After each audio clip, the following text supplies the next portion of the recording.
তোমাদের দাদা ভাইকে। এটুকু খাবা না খাবা? আর একাতে দাও। তো দেখো গরম গরম ভাত দিয়ে দিচ্ছি, আর তার সঙ্গে কি আছে দেখে নাও, লেবু আছে আর মুসুরির ডাল আছে, ঠিক আছে, ঘন করে, আর করলা সেদ্ধ, আর এটা হচ্ছে সজনের শাক। এটা মাসির বাড়ির সজনের শাক, মা বেগুন দিয়ে করেছে, মানে একটু ই হয়ে থাকে তো, ওই জন্য ভালো লাগে না। আর এটা হচ্ছে সব দিয়ে একটা ডাঁটা চচ্চড়ি, সজনের ডাঁটা, মূলোর ডাঁটা, বেগুন, তারপর সর্ষে বাটা, মূলো, গাজর। ফুলকপি ডাঁটা নেই?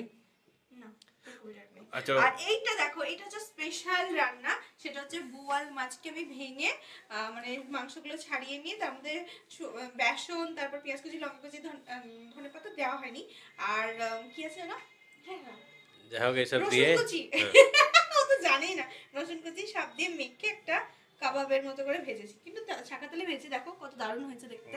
তো চলো, এটা দিয়ে গরম গরম ডাল দিয়ে দারুণ লাগবে। তো আজকে রেসিপিটা কেমন লাগলো কমেন্ট করে জানিও অবশ্যই, রেসিপিতে না মেনুটা।